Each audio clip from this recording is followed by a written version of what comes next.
Hi guys, Mahesh friends. ఆంధ్రప్రదేశ్లో ఎవరైతే అభ్యర్థులు జనవరి నెలలో రిలీజ్ అవ్వబోతున్న నోటిఫికేషన్కి సంబంధించి ప్రిపరేషన్ అయితే అవుతున్నారో, అంతేకాకుండా సచివాలయం ఉద్యోగాల్లో ఉద్యోగం సాధించలేదని చెప్పి డిసప్పాయింట్ అయితే అవుతున్నారో, మీ అందరికీ కూడా చాలా మంచి అప్డేట్ అయితే ఉంది. జనవరిలో ఖచ్చితంగా మనం మరింత మంచి ఉద్యోగం సాధించేందుకు ఫోకస్గా చేసినట్లయితే చాలా మంచి పనులను అయితే ఈ సచివాలయం కన్నా బెటర్గా మనం జాబ్స్ అనేది సాధించేందుకు అవకాశం అయితే ఉంటుందన్నమాట. సాక్షిలో ఎస్టర్డే మనకు కడప జిల్లా ఎడిషన్లో ఒక ఆర్టికల్ అయితే మనకు రావడం జరిగింది, విజయ మంత్ర అని చెప్పి టైటిల్తో.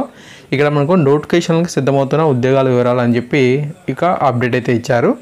ఎస్ఐ మరియు కానిస్టేబుల్కి సంబంధించి 13,591 పోస్టులకు నోటిఫికేషన్ అయితే ఉండబోతున్నట్లు వీరు తెలుపుతున్నారు. సో ఈ యొక్క నెంబర్ మనం చూసినట్లయితే మనకు ఆగస్ట్ నుంచి కూడా ఈఏ వేకెన్సీకి సంబంధించిన నోటిఫికేషన్ అయితే ఉంటుందని చెప్పి కూడా తెలుస్తున్న విషయమే.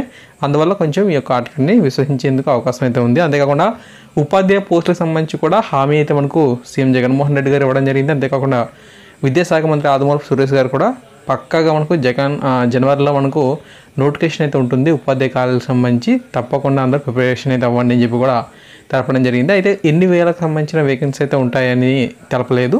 బట్ అంటే వీరు 20,000కు సంబంధించిన నోటిఫికేషన్ అయితే ఉండేందుకు అవకాశం అయితే ఉన్నట్లుగా వీరు ఇక్కడ తెలపడం జరిగింది. సో 20,000 కాకపోయినా ఒక 10,000 ఇచ్చినా సరే మనకు ప్రస్తుత సమయం ప్రకారం చూసుకున్నట్లయితే బెటర్గానే ఉంటుంది. బట్ అంటే ఇక్కడ వీరు 20,000 అని చెప్పి తెలుపుతున్నారు. తర్వాత గ్రూప్ 2కి సంబంధించిన ఉద్యోగాలు 1000 వరకు ఉంటాయని చెప్పి కూడా చెప్తున్నారు.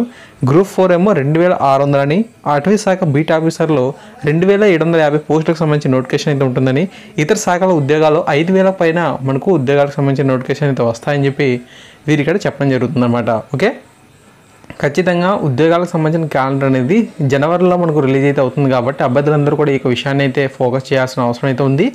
ఏపీఎస్సీ క్యాలెండర్ అయితే రిలీజ్ చేస్తున్నారు కాబట్టి మనకున్నది కేవలం 70 రోజులు మాత్రమే. ఓకే, సో ఈ యొక్క 10 days ఇంకొక నెక్స్ట్ మంత్ సంబంధించిన ఒక 60 days వరకు కూడా సమయం అయితే ఉంది కాబట్టి ఖచ్చితంగా మనం బాగా ప్రిపరేషన్ అయితే అవ్వాల్సిన అవసరం అయితే ఉంది. నోటిఫికేషన్ ఇచ్చినప్పుడే చదువుదామంటే అప్పుడు కొంచెం డిస్టర్బెన్స్ అయితే అవుతుందన్నమాట. ఎందుకంటే ఆల్రెడీ పోటీ పడుతున్న అభ్యర్థులు అయితే ఉంటారు కాబట్టి వారితో మనం ఈ యొక్క సిలబస్ని కంప్లీట్ చేయాలనుకుంటే, లేదంటే కొత్త మార్పులు అయితే మనకు తీసుకొచ్చినట్లయితే కొంచెం మనం వాటిని అలవాటు చేసుకునేందుకు ఇబ్బంది అయితే పడుతుంది.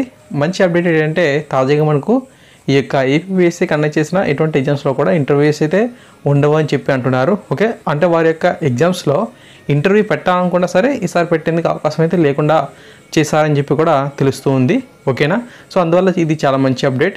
సో ఫ్రెండ్స్, తప్పకుండా మీరు ఈ యొక్క సమయం ఏదైతే ఉందో దీని కోచింగ్ అంటూ మీరు కేటాయిస్తారో, లేదంటే మీ యొక్క సొంత ప్రిపరేషన్లో వీటి కోసం శ్రమిస్తారో అనేది మీ యొక్క నిర్ణయం పైన ఆధారపడితే ఉంది. ఆల్రెడీ చాలా వరకు కూడా కోచింగ్స్ కానీ వెళ్ళే ఉంటారు. గ్రూప్ 1, గ్రూప్ 2, గ్రూప్ 3 జరిగాయి.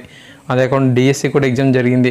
ఎస్ఐ కానిస్టేబుల్ సంబంధించిన ఎగ్జామ్స్ కూడా మనకు గతంలోనే జరిగాయి కాబట్టి ఆ యొక్క ప్రిపరేషన్ మీరు కంటిన్యూ చేసినట్లయితే ఖచ్చితంగా ఈ యొక్క ఎగ్జామ్స్ అన్నింటిని కూడా క్రాక్ అనేది చేసేందుకు అవకాశం అయితే ఉంటుంది. తప్పకుండా మీరు ప్రిపరేషన్లో భాగమైతే అవ్వండి. సచివాలయంలో జాబ్ రాలేదని చెప్పి ఎంత మాత్రం బాధపడాల్సిన అవసరం అయితే లేదు. తప్పకుండా ఈ యొక్క మంచి అవకాశం అయితే ఉంది కాబట్టి రానున్న ఈ యొక్క జనవరిలో మనకు ఉద్యోగాలకు సంబంధించిన క్యాలెండర్ అయితే వస్తుంది. అంతేకాకుండా భారీగానే మనకు నోటిఫికేషన్లు అయితే ఉంటాయని చెప్పి కూడా తెలుస్తుంది కాబట్టి బాగా ఫోకస్ అని చేద్దాం. ఓకే, తప్పకుండా మనం ఈ యొక్క గ్రామం మరియు వాడచ్చాన ఉద్యోగాల కన్నా బెటర్ జాబ్ని మనం సంపాదించేందుకు బాగా శ్రమిద్దాం. Okay, thanks for watching this video. తప్పకుండా మరిన్ని ముఖ్యమైన అప్డేట్స్ వచ్చి మీకు అందిస్తూ ఉంటాను. కొత్త వారైతే ఛానల్ సబ్స్క్రైబ్ చేసి సపోర్ట్ చేయండి. నచ్చితే వీడియో లైక్ చేయండి, ముందు కూడా షేర్ అని చేయండి. Thank you.